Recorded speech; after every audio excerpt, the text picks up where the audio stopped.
d'enregistrer. Bonsoir à tout le monde. Aujourd'hui, c'est donc la leçon 73.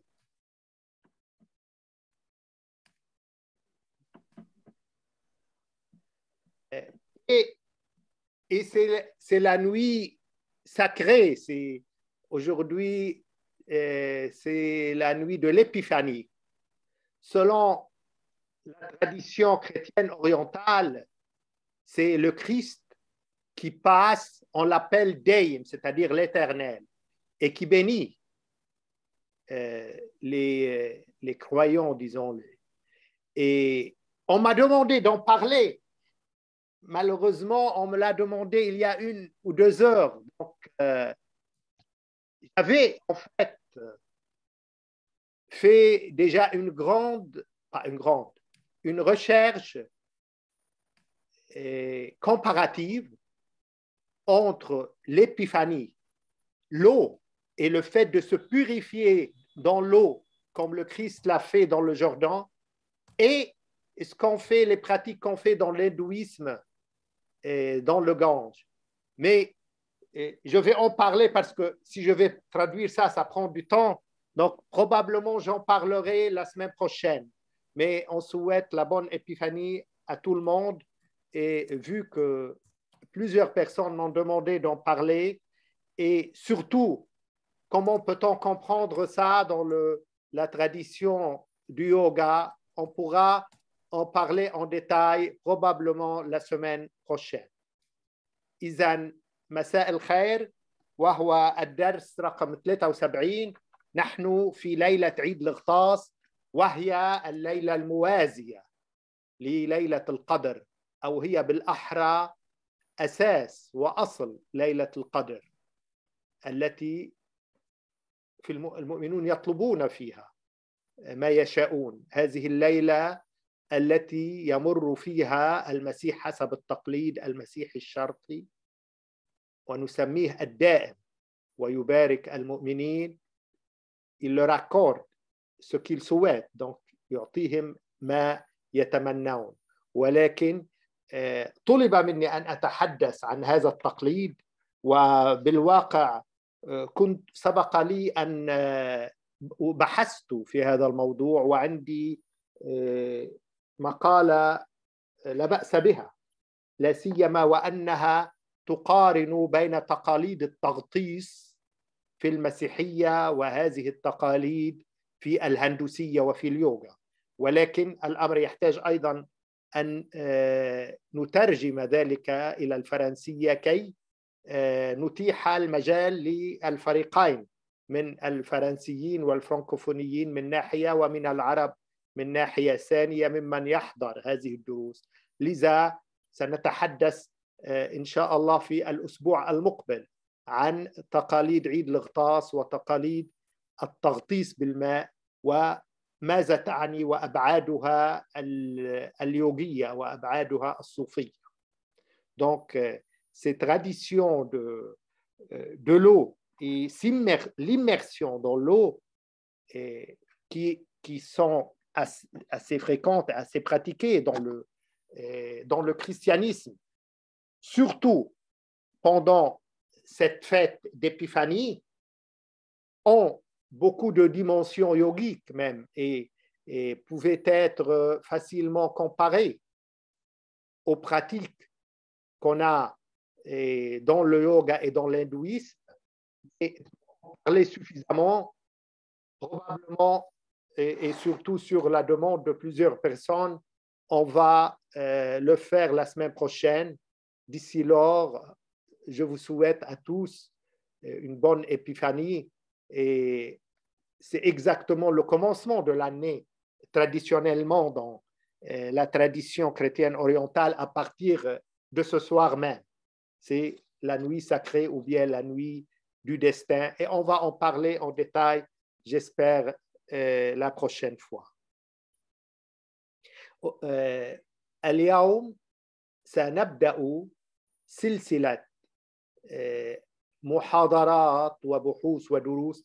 غيرنا الموضوع عن اليوغا في المسيحية واليوغا في دراسة لتقليد القديسة تريزيا، وإن كنا لم ننهيه لنتناول موضوعا آخر يهم الكثير من المهتمين باليوغا وبهذه الدروس، هو زرادشت وأثره في الأديان الخمسة الكبرى. Donc aujourd'hui, je vais commencer une série de conférences qui portera sur un thème essentiel que j'ai écrit dans un gros livre, Zarathustra et son impact dans les 5 grandes religions mondiales. Et quand on parle des 5 grandes religions mondiales, il s'agit de l'hindouisme, du bouddhisme, du judaïsme, du christianisme et de l'islam. Et ce livre qui a eu un grand succès, il est maintenant à sa 5e édition, il parle comment cet ancien prophète de l'Iran a eu un grand impact sur ces 5 religions, chose qu'on va expliciter durant plusieurs conférences. C'est un sujet assez large et c'est un livre de 500 pages. Mais bien sûr, on ne va pas tout exposer. On se limitera à quelques thèmes essentiels du livre. إذن كما قلت سلسلة هذه البحوث والدراسات والمحاضرات التي سنبدأها مأخوذ قسم منها من كتاب هو هذا زرادشت وأثره في الأديان الخمسة الكبرى. إيران للمجوس جسر عبور بين أديان الشرقين الأقصى والأوسط. كتاب لقي نجاحا كبيرا وهو في طبعته الخامسة، وكتاب كبير في 500 صفحة بالطبع. لن يتسنى الوقت أن نعرض كل مواضيعه، سنختار بعضها والأساسي. أما الأديان الخمسة الكبرى فهي الهندوسية والبوذية واليهودية والمسيحية والإسلام. واليوم موضوعنا الأساسي هو مدخل إلى هذه البحوث، وعنوانه العام زرادشت موطنه وزمنه. Donc, le sujet, le thème essentiel de notre intervention aujourd'hui, c'est une introduction à l'ensemble de ce qu'on va exposer dans plusieurs conférences. Et donc, le titre de cette introduction, c'est Zoroastre, son pays et son époque. أهمية دور زرادشت في تاريخ الأديان. لا يمكن لأي عالم أديان أن يتعمق في علمه ويتوسع فيه إذا تجاهل مساهمة إيران في نشوء الأديان وتطورها. فإيران في موقعها مكانا وزمانا بين المحورين الجغرافيين الأساسيين في نشوء الأديان العالمية المعاصرة، وفي تفاعلها أثراً وتأثيراً معهما، كونت نقطة التقاء بين الأديان الكبرى ومركز عبور من محور إلى آخر، لا سيما من خلال الذروة الكبرى في فكرها الديني، أي من خلال شخصية زرادشت ثم ماني وغيرهما. ولا تطمح هذه الدراسة الموجزة إلى أن تتناول المساهمة الإيرانية هذه من كل جوانبها، ولا حتى أن تتوقف عند مختلف تفاصيلها، فحسبها أن تسلط الضوء على المفاصل الأساسية وعلى الأثر الفارسي الحاضر إلى اليوم في الأديان العالمية الكبرى. لتعود وتستخرج منها العناصر المهمة في الشخصية الأساسية personnalité de base للإنسان الإيراني المعاصر. سبق لنا أن أشرنا في عدد من أبحاثنا وفي مقابلاتنا على التلفزيون إلى أننا وفي نشأة كل دين نجد فارسيا، وهي ظاهرة تسترعي الانتباه وتستدعي التنويه، وسنذكر ذلك بسرعة هنا ثم نعود لنفصل الحديث في كل دين على حدة. Donc l'importance du rôle et de l'emplacement de Zoroastre dans l'histoire des religions. Et vous allez voir, c'est essentiel même pour un sadhak de savoir ça. Aucun érudit ni spécialiste des sciences des religions ne peut approfondir ni élargir ses connaissances dans ce domaine s'il ignore ou néglige la contribution de l'Iran à l'émergence et au développement des religions.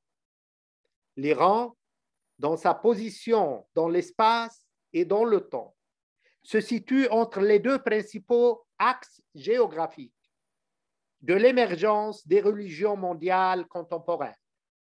Et dans son interaction et son influence avec elles, l'Iran a formé un point de rencontre entre les grandes religions et un centre de transit à partir d'un axe à un autre, notamment par la grande figure de sa pensée religieuse.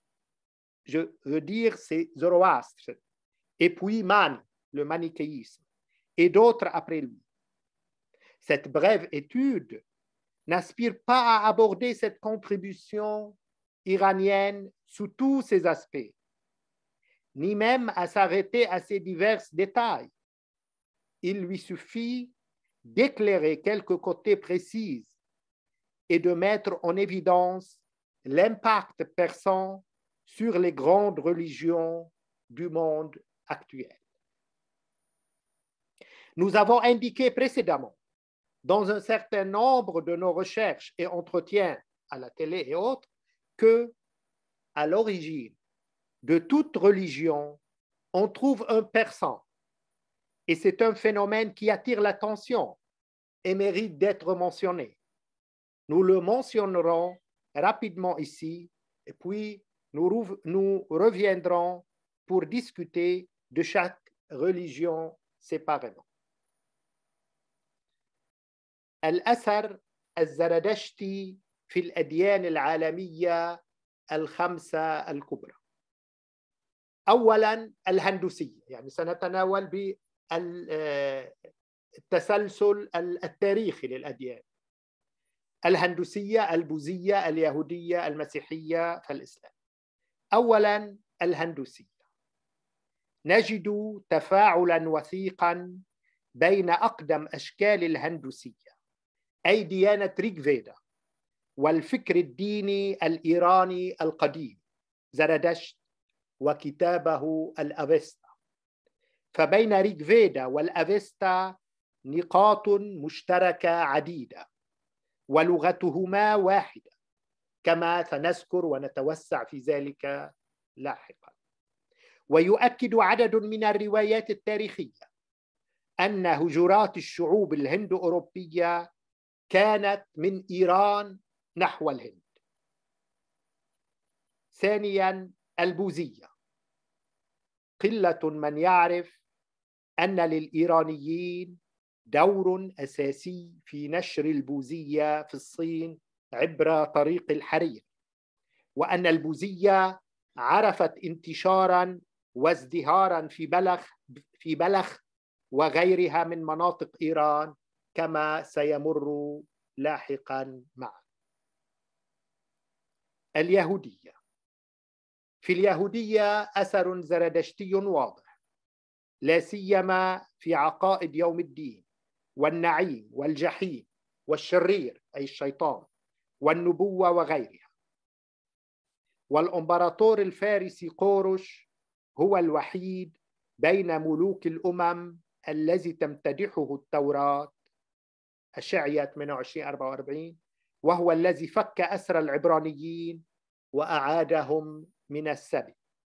وإلى ذلك فغالبا ما يسمى التلمود البابلي يسمى التلمود الفارسي نظرا للأثر الإيراني فيه.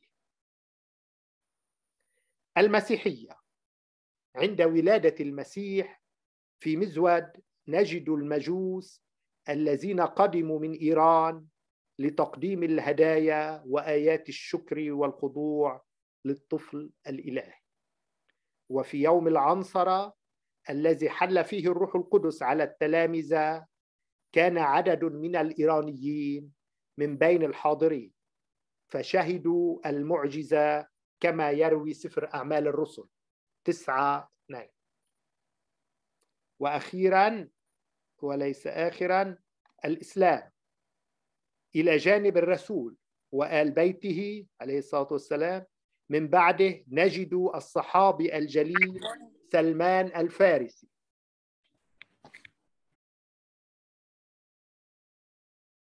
الذي جاب أكثر الأصقاع والبلدان بحثا عن الحقيقة ليجدها عند محمد عليه الصلاة والسلام كما تقول قصته.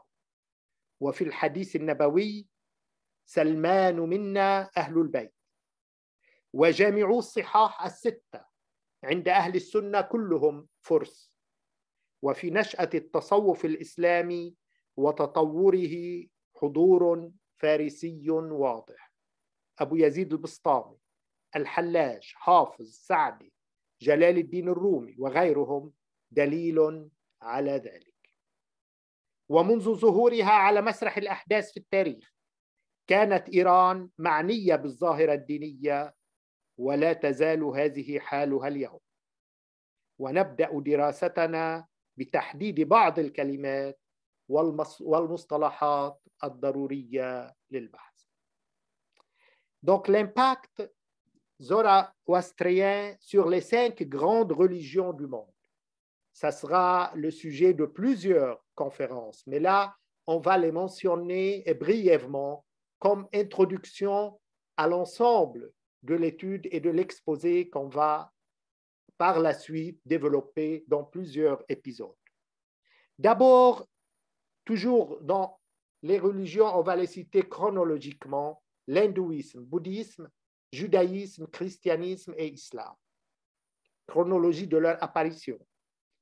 L'hindouisme, on retrouve une interaction étroite entre les formes les plus anciennes de l'hindouisme, à savoir la religion du Rig Veda, et l'ancienne pensée religieuse iranienne, Zoroastre et son livre l'Avesta. On trouve de nombreux points communs entre le Rig Veda et l'Avesta, et leur langue en est un. La langue de Rig Veda et de l'Avesta, elle est presque une, et là j'ai un livre là-dessus. Comme nous le mentionnerons plus loin, un certain nombre de récits historiques confirment que les migrations des peuples indo-européens étaient de l'Iran vers l'Inde. 2. Le bouddhisme. Peu de gens savent que les Iraniens ont joué un rôle clé dans la diffusion du bouddhisme en Chine par la route de la soie. Et ce bouddhisme s'est répandu et a prospéré à Balkh et dans d'autres régions d'Iran, comme on va voir ça en détail prochainement. Judaïsme, et là, il y a vraiment un grand impact. On ne s'attend pas à cette influence assez décisive qu'on va expliciter dans un exposé, dans une conférence et même plusieurs.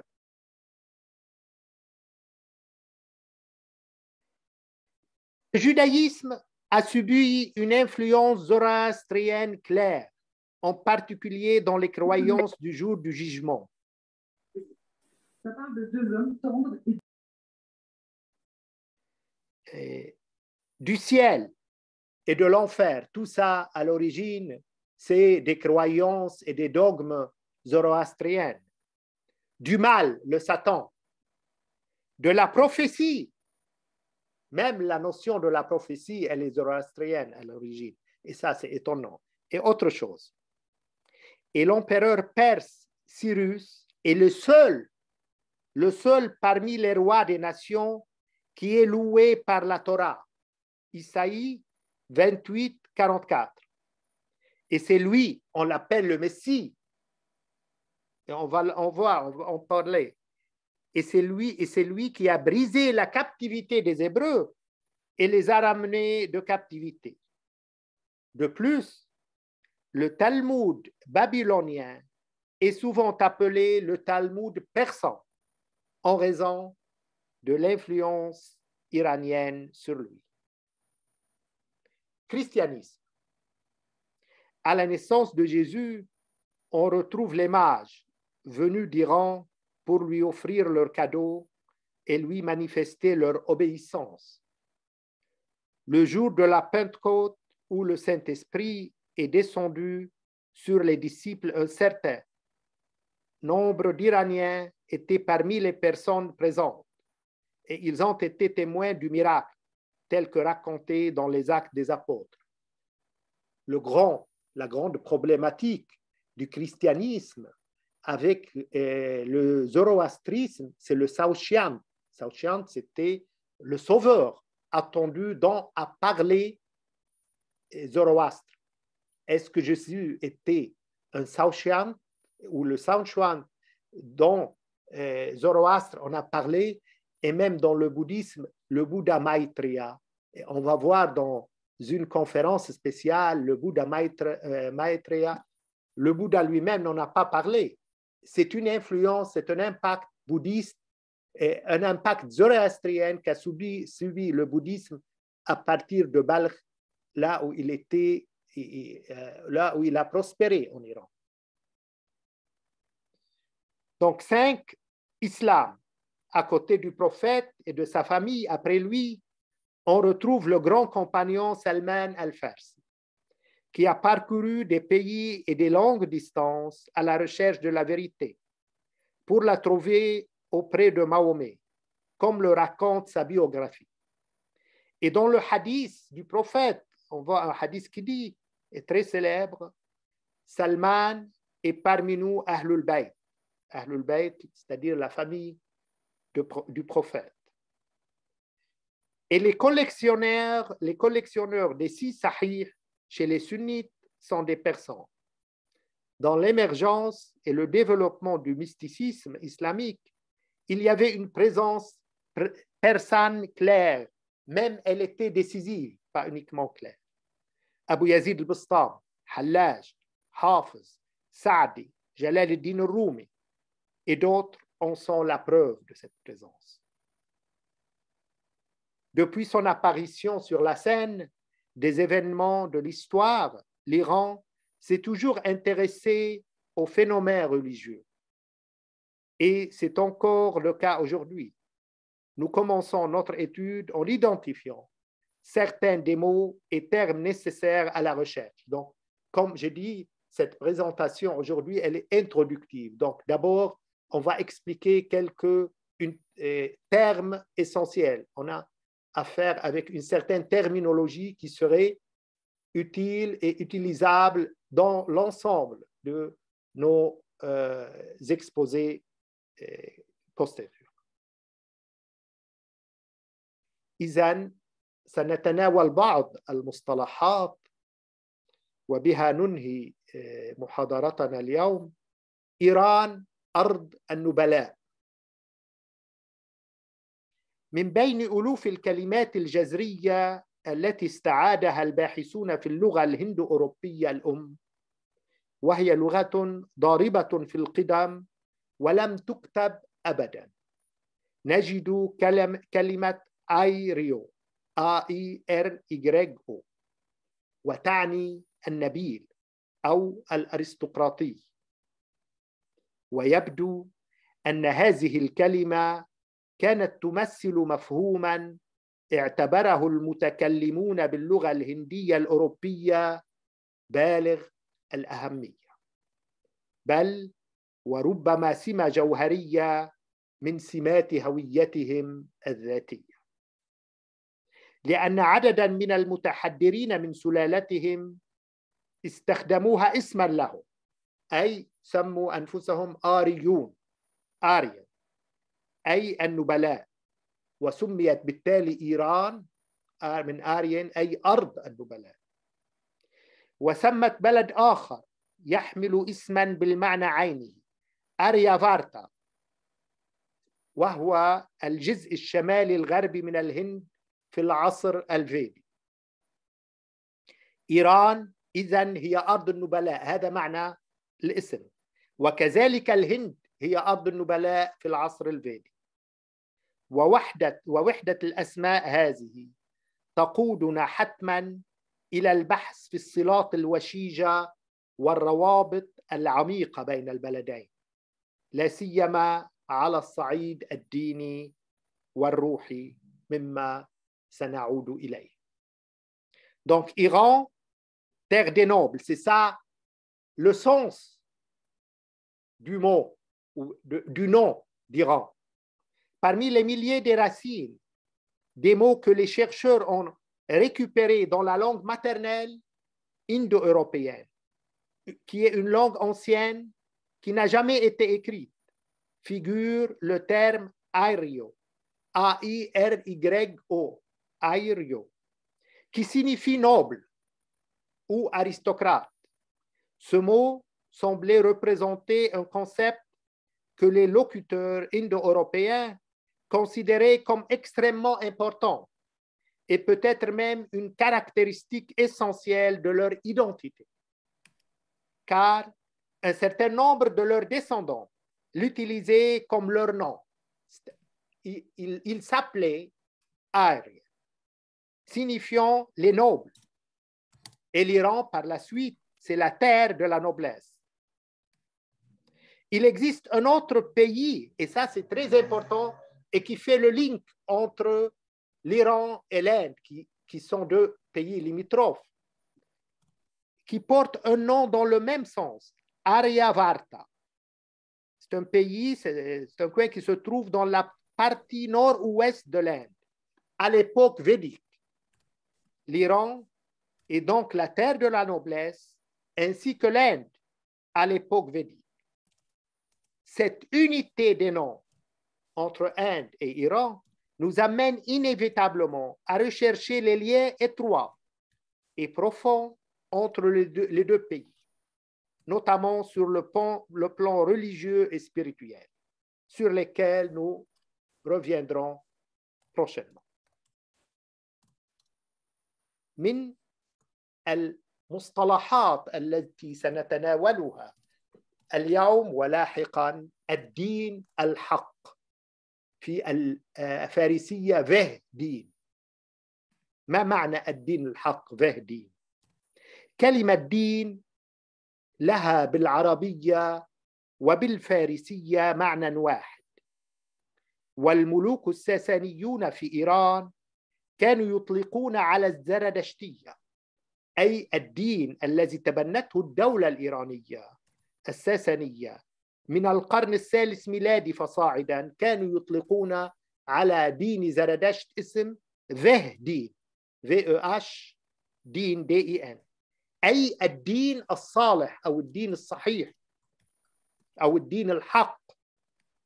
وقد توقفنا مليا عند وحدة المصطلح الدال على الديانة في العربية وفي الفارسية، وذكرنا ما يقوله اللغوي أبو هلال العسكري في مصنف سابق، لن نعود إلى ذلك لأن الحديث طويل، نكتفي بالإشارة. ورأينا فيه ما يسير في خط تأكيد أثر النموذج النبوي الزردشتي في الأديان الإبراهيمية، ونكتفي هنا بهذه الإشارة.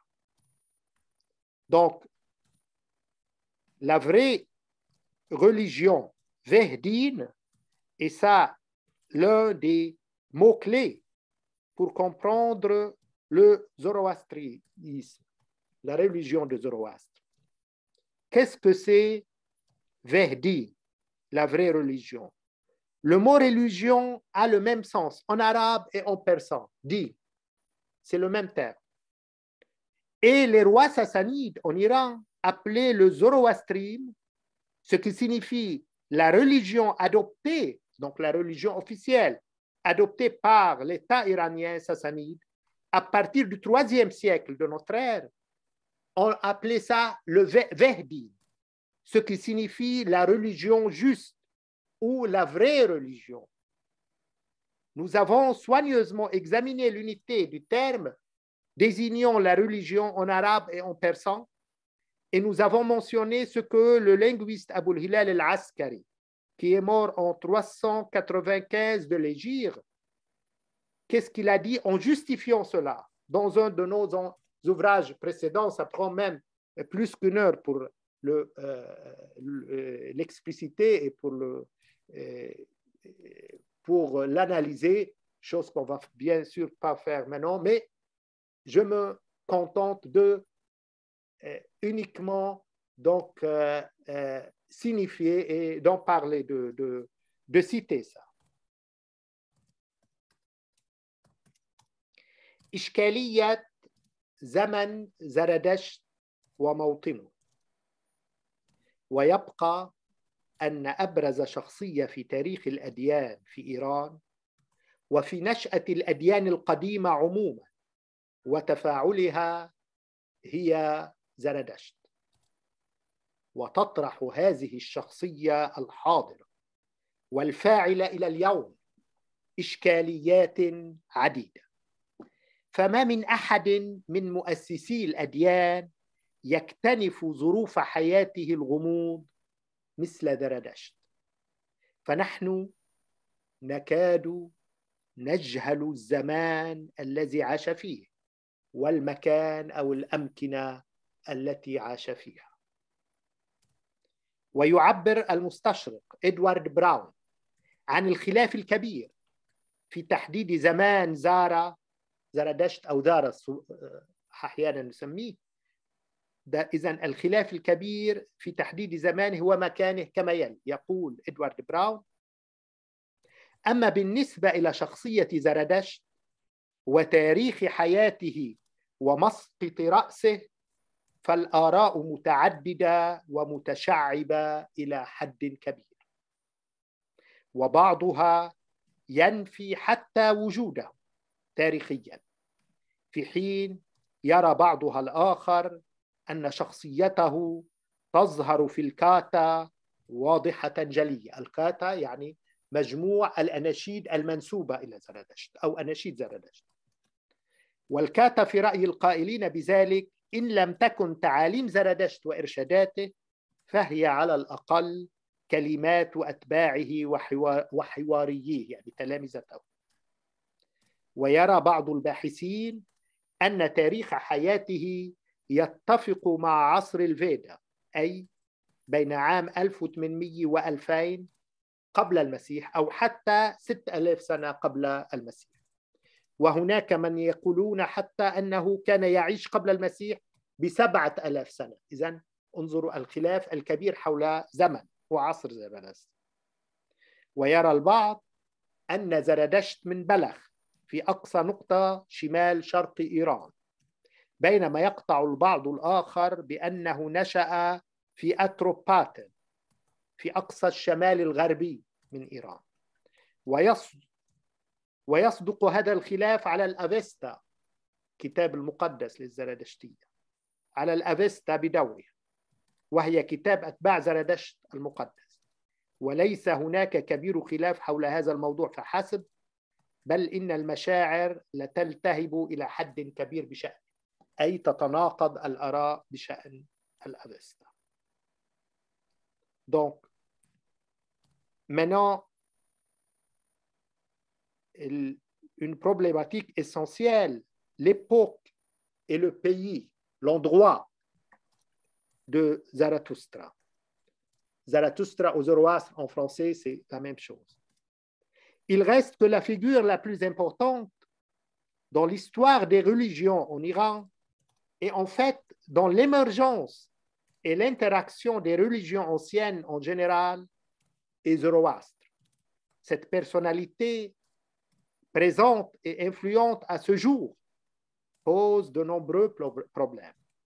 Aucun des fondateurs de religion n'est enveloppé de mystères comme les Zarathustra.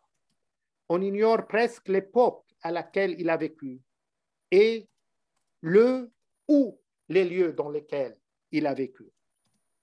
L'orientaliste Edward Brown exprime ainsi le grand désaccord dans la détermination du temps et du lieu de Zara. Il dit, et je cite, « Quant au personnage de Zarathustra et les dates de sa vie et son lieu de naissance, les opinions sont nombreuses et multiples, et même contradictoires. Certains nient même son existence historique, alors que d'autres voient que sa personnalité est évidente dans le kata. Les katas, selon ceux qui disent cela, si elles ne sont pas les enseignements et les instructions directes de Zoroastre, elles sont du moins les paroles de ses disciples. Je continue avec ce que dit Brown. Certains chercheurs pensent que la date de sa vie concorde avec l'âge des Védas, ça c'est important, c'est-à-dire entre 1800 et 2000, voire souvent 6000 avant Jésus-Christ. Il y a même ceux qui disent qu'il a vécu 7000 ans avant Jésus-Christ.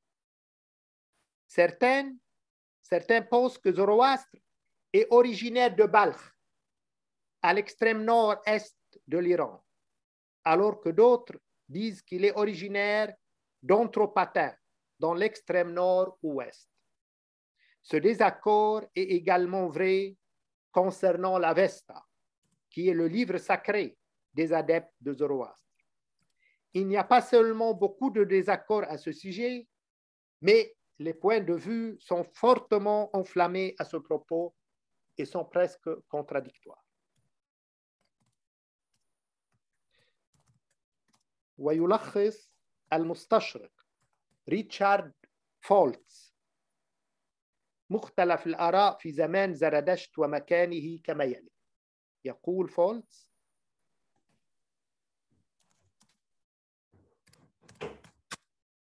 ثمة افتراض يقول إن زرادشت عاش إما في الفترة التي عاش فيها إبراهيم، أي في القرن ال18 قبل الميلاد، أو في الفترة التي عاش فيها بوذا، القرن السادس والخامس قبل الميلاد.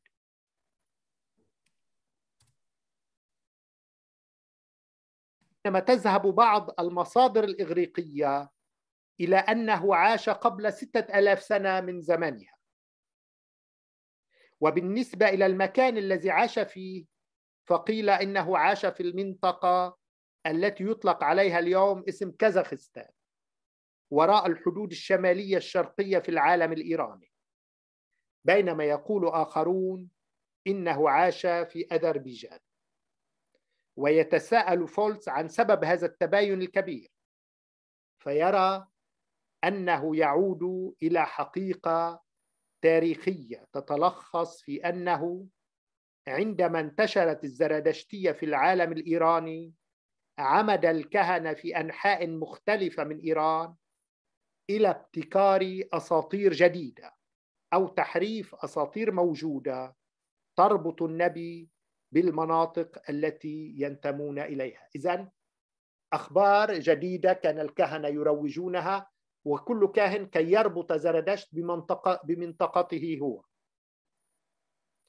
ويميل فولتز إلى إعادة زرادشت إلى زمن الفيدا، ما يعني أنه سحيق القدم.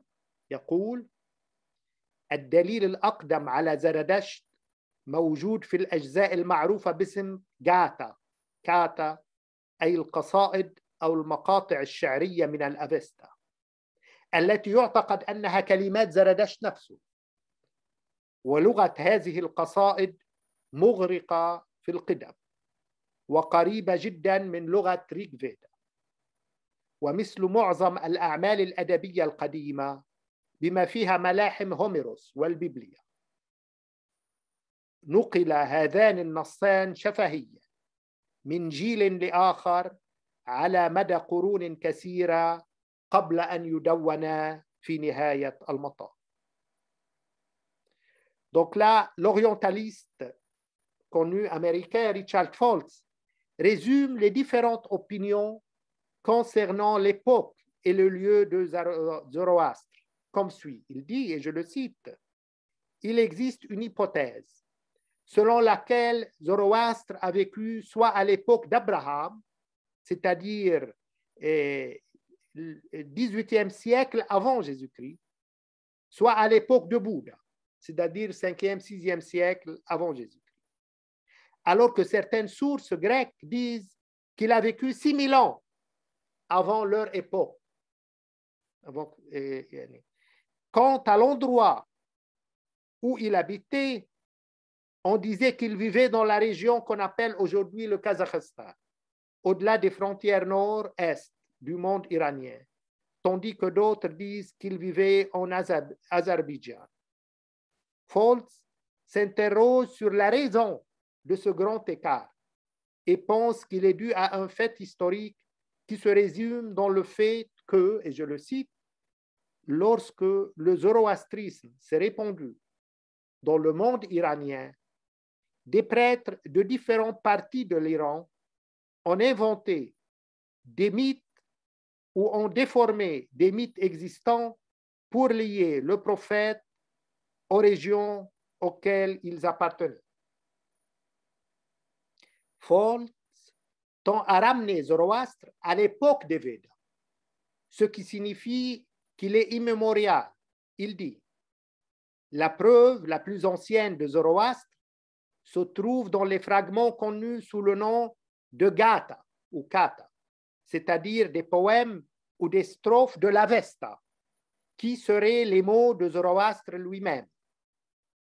La langue de ces poèmes, et ça c'est curieux et important, est très ancienne et elle est très proche de la langue de Rig Veda. Comme la plupart des œuvres littéraires anciennes, y compris les épopées homériques et la Bible, ces deux textes ont été transmis, c'est-à-dire l'Avesta et le Rig Veda, ont été transmis oralement de génération en génération pendant de nombreux siècles avant d'être finalement écrits.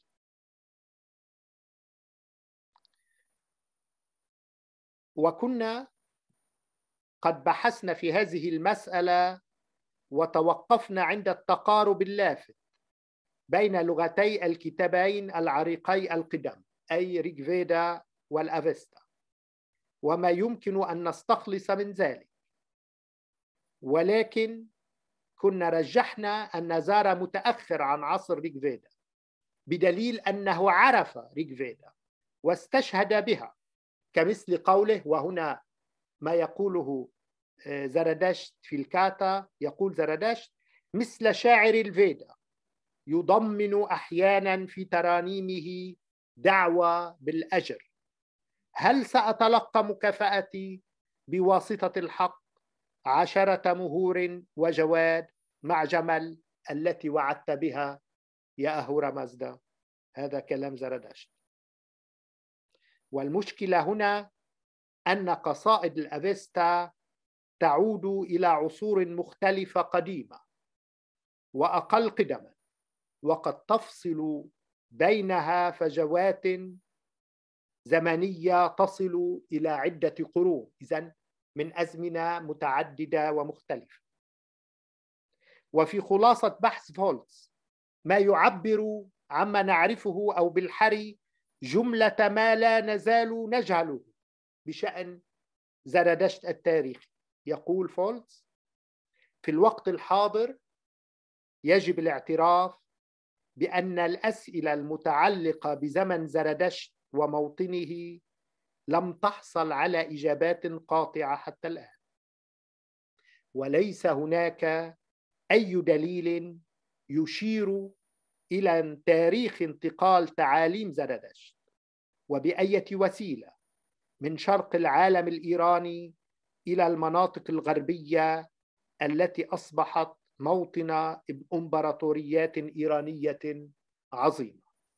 وكل ما يمكننا تأكيده هو أنها بطريقة ما وفي وقت ما انتقلت هذه التعاليم أي تعاليم زرادشت.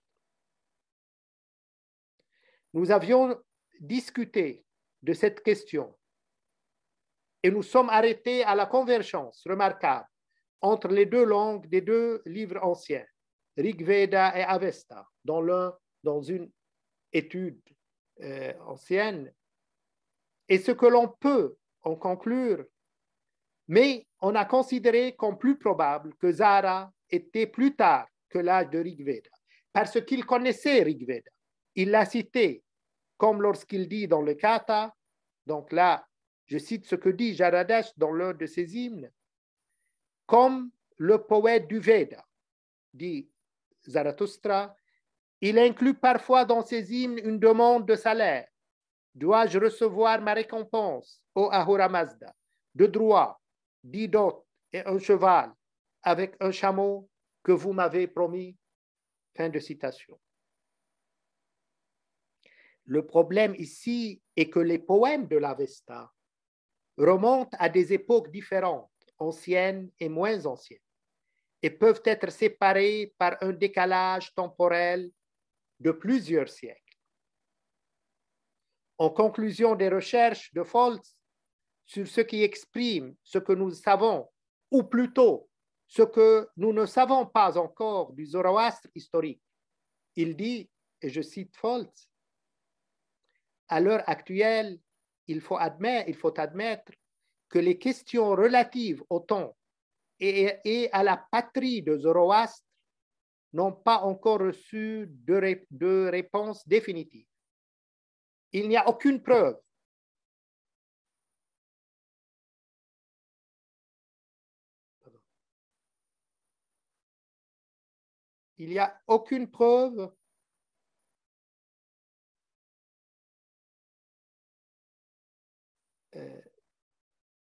pour indiquer la date de la transmission des enseignements de Zoroastre par quelque moyen que ce soit du monde iranien oriental aux régions occidentales, qui sont devenues le foyer de grands empires iraniens. Et tout ce que nous pouvons confirmer, c'est que d'une manière ou d'une autre, et à une certaine époque, ces enseignements de Zarathustra ont déménagé d'un côté à un autre dans ce grand empire. On va conclure. أما نحن فنميل إلى الأخذ بمحصلة بحث مؤرخ الأديان ميرسيا إلياد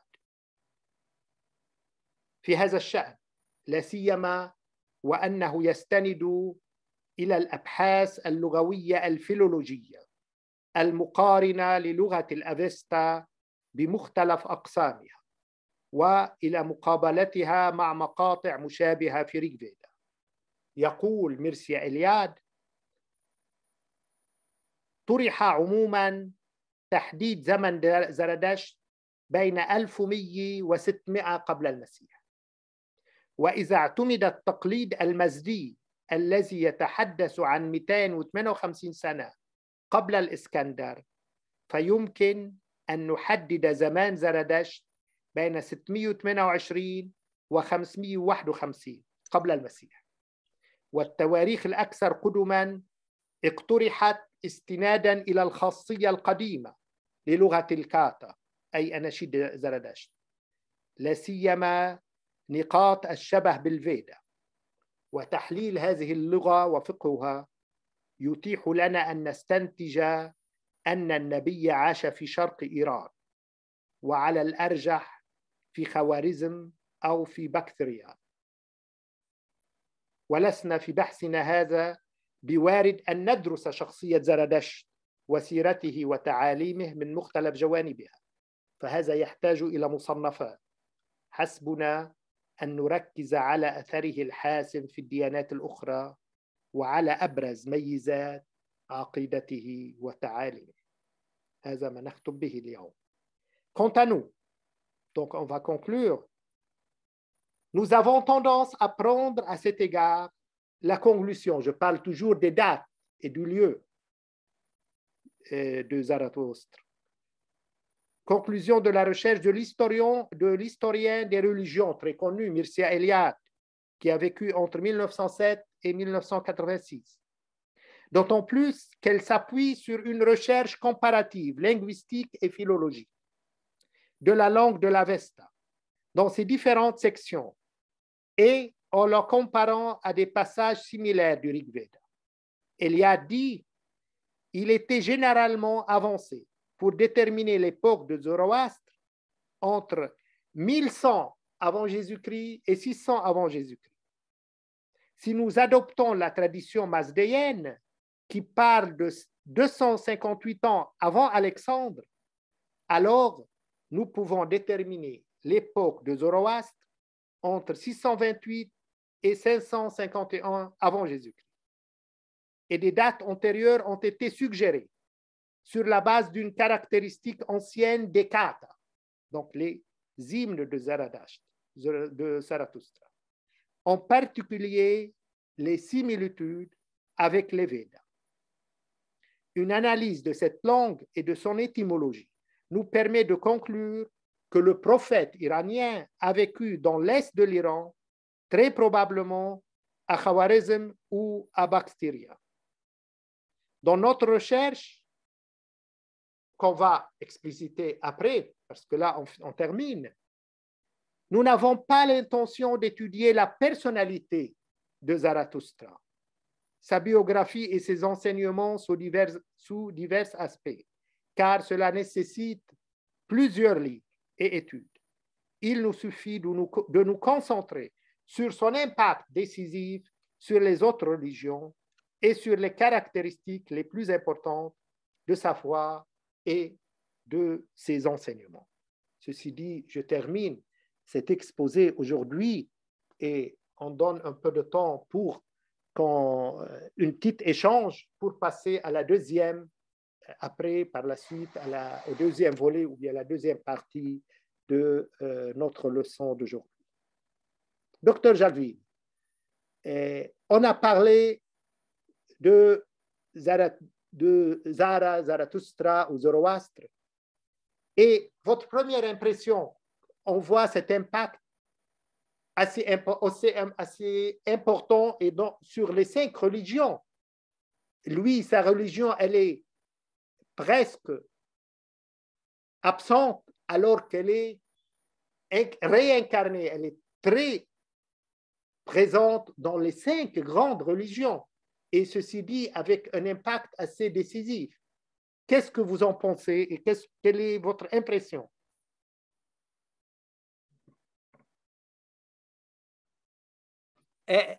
Ton micro, Jacques.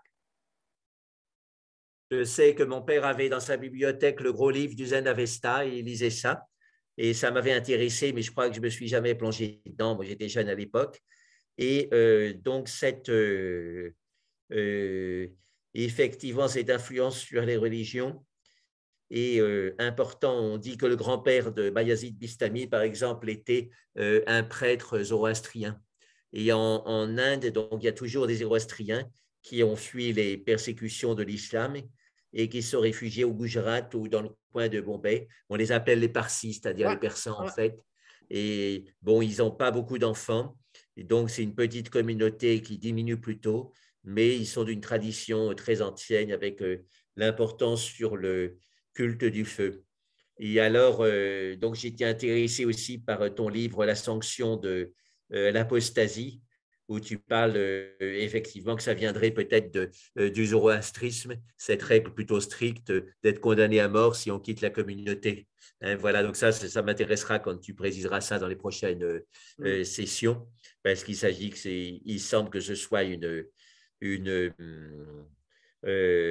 habitude ancienne que je ne vois pas présente dans l'hindouisme, même si la mise hors castre était quand même une condamnation sévère, mais pas de mise à mort.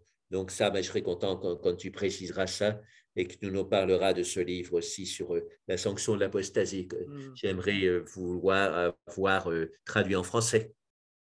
Oui, ben, c'est dans l'intention d'ailleurs que je vais commencer à traduire des parties de ce livre. Probablement si on arrive et si tu m'aides à trouver un éditeur D'ici un peu de temps, on pourra le traduire, au moins traduire la partie la plus importante.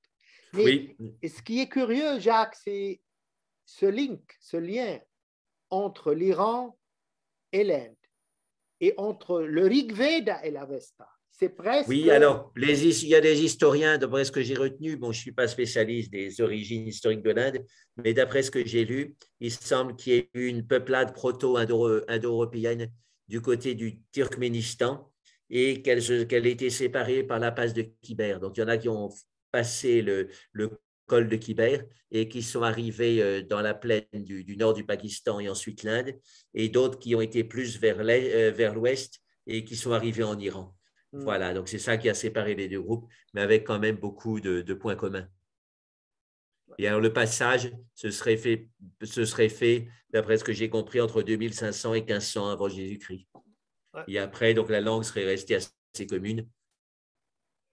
Justement, l'essentiel, c'est que, pour conclure, parce qu'on n'a pas assez de temps à en parler, et la conclusion que j'ai prise après plusieurs années d'études, c'est qu'on ne peut pas, et pour dire les choses comme elles sont, même si c'est un peu étrange, surtout pour les monothéistes, on ne peut pas comprendre les religions actuelles sans une référence à Zoroastre.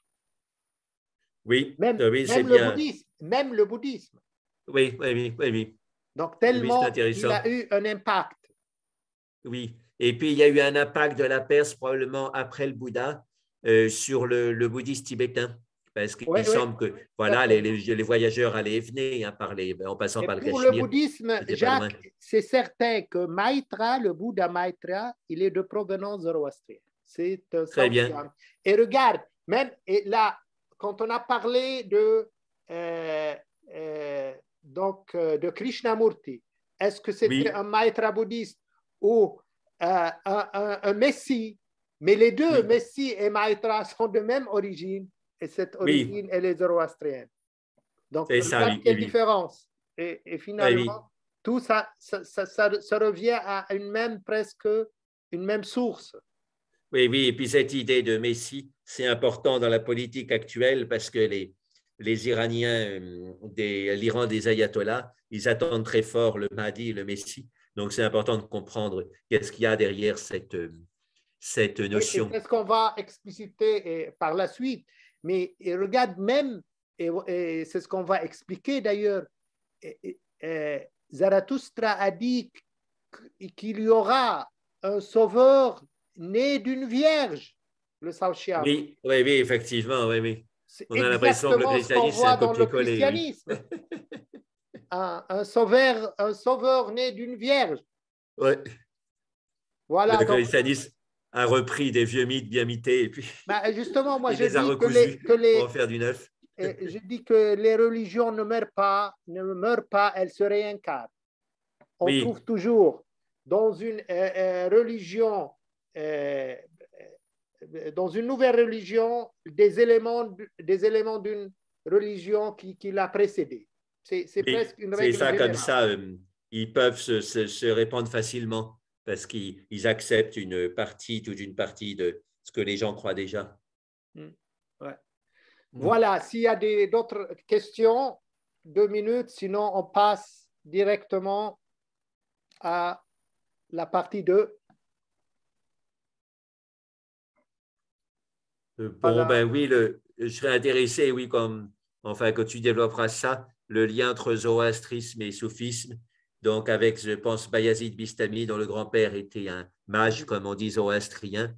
Ouais. Et voilà, et à ce moment-là, il y a eu une influence du Vedanta aussi, semble-t-il. Et plus que ça, Jacques, donc, les Baramèques qui étaient les grands vizirs du grand calife Haroun el-Rachid étaient à l'origine des bouddhistes.